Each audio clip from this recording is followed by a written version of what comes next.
नमस्कार दोस्तों, हमारे channel the flat factory dot com में आपका हार्दिक स्वागत है, आपका हार्दिक अभिनंदन है। आज जिस टॉपिक के बारे में बात करने जा रहा हूं, दरअसल जो मैंने कल वीडियो अपलोड किया था, जो नया प्रोजेक्ट लॉन्च होने वाला है नोएडा एक्सटेंशन में, तो बहुत सारी इंक्वायरीज उसकी आई हुई है कि प्रोजेक्ट का नाम बताओ, प्रोजेक्ट कहाँ पर है, क्या साइजेज हैं, क्या प्राइस है, कब पोजीशन देगा, बिल्डर कौन है और कहाँ से कहाँ तक क्या डिस्टेंस आता है। ये सारी जो है जानकारी लोगों ने देने के लिए मुझसे कांटेक्ट किया है।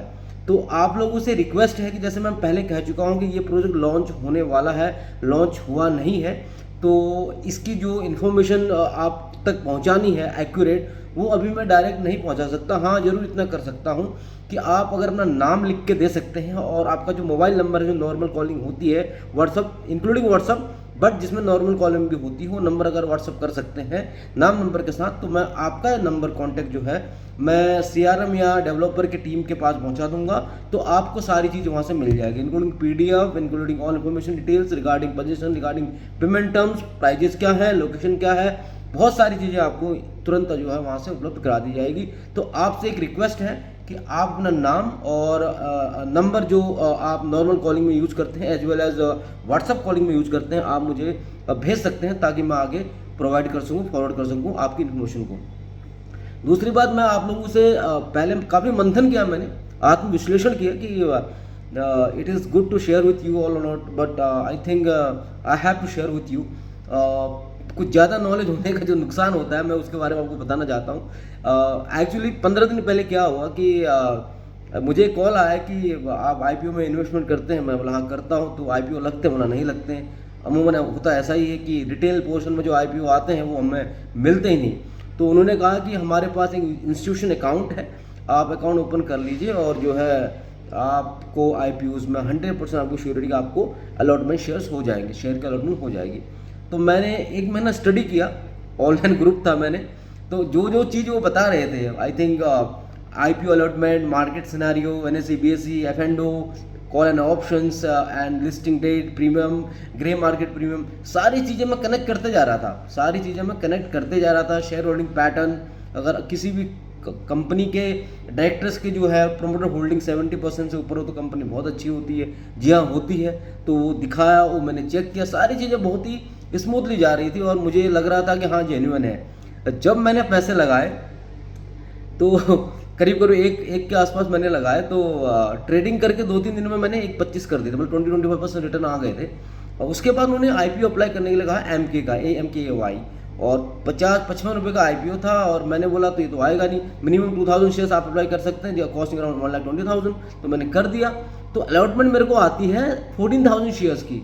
कितनी? 14,000 शेयर्स की अलॉटमेंट आती है, जिसकी वैल्यू होती है कम से कम 16 लाख रुपए होती है। और उन्होंने लीवरेज दे दिया मुझे 6 टाइम्स का, तो उनका डेबिट बनता है मेरे ऊपर 6 लाख के आसपास का। तो वो कहते हैं कि आप 6 लाख रुपए पे करो, बाद में आपको 10 लाख ले जाओ, और मेरे 1 भी वहाँ फंस चुके हैं। और जब मैंने अपने जानकार, जैसे हमारे ऑनर्स हैं तो काफ़ी अच्छी रिपोर्टेड पद पे हैं, जी में हेड हैं, और दूसरे जो बायर हैं हमारे वो CBI में हेड हैं। दोनों को मैंने इन्फॉर्मेशन भेजी, पता चला कि ऑलरेडी FIR लॉज है यहाँ पे गाजियाबाद में। तो गाजियाबाद में ऑलरेडी FIR है। तो फिर CBI में कॉल किया, मतलब मैंने कंप्लेन की, और रिटर्न में फिर मैं साइबर क्राइम 108 सेक्टर में गया, वहाँ कंप्लेन की, मीडिया में कंप्लेन की, जितने भी सोर्स होते हैं मैंने उसको कर दिया। लेकिन अब ऑनलाइन है तो मुश्किल है इसका होना, क्योंकि उनके जो बैंक अकाउंट होते हैं वो फंड देते ही वो अपने फंड को विड्रॉल कर देते हैं, और जो है उसमें जीरो बैलेंस होता है। हाँ कि 3 अकाउंट मैंने दिए हैं जिन पर काम चल रहा है। तो बहुत सारे दोस्त और भी हैं जो हैदराबाद से हैं, केरला से, वो लोग मेरे से कनेक्ट कर चुके हैं। तो मतलब ये होगा कि मैं कहना चाहता हूँ कि ज़्यादा नॉलेज भी बहुत खतरनाक होता है। मुझे नॉलेज था मार्केट का, मुझे जो बात कर रहे थे रिलेट कर रहा था, तो मैं चला गया धीरे धीरे उस जोन पे चला गया जहाँ मुझे एग्जीक्यूट करना पड़ा और मुझे लॉस उठाना पड़ा। ये तो ज़्यादा नॉलेज की बात आ गई।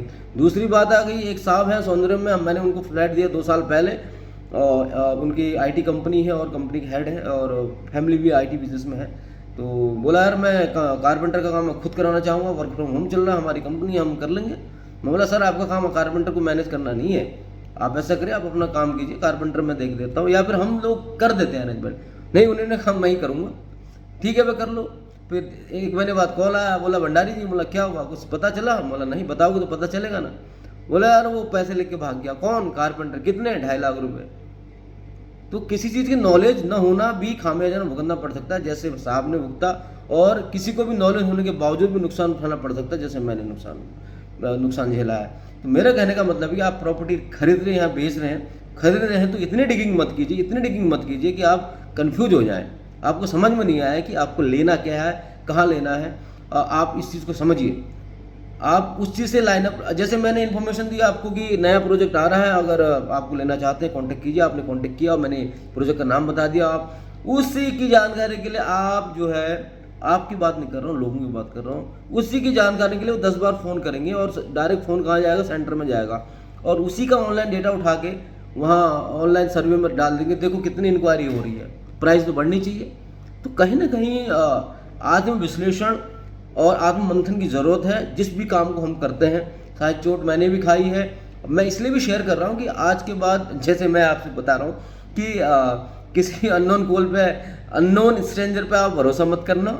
लिंकिंग की बात तो ठीक है आप करोगे नहीं, लेकिन कोई आपको अब जैसे स्टॉक मार्केट की कंपनियां होती हैं, आईसीसी डायरेक्ट है, निर्मल बांग है, ये ठीक है, ये आप इनका सब कुछ देख सकते हैं। ऑफिस, फिजिकल ऑफिस भी होते हैं इनके, कोटक के हो गए।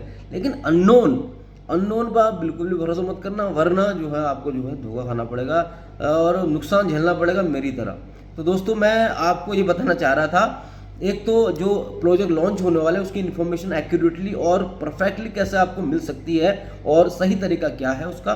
जैसे मैं आपको नाम बता देता हूं, तो एक्चुअली क्या होता है, मैं आपकी बात नहीं कर रहा हूँ, अमूमन जो हुआ है मेरे साथ या लोगों के साथ होता है, बहुत सारे डीलर भाई बंधु उनके साथ हुआ है। जैसे हम इन्फॉर्मेशन लीक करते हैं, लीक मतलब मतलब बताते हैं, तो बायर्स जो है, इंक्वायरी करने वाला जो है, हमें रिस्पॉन्स नहीं करता।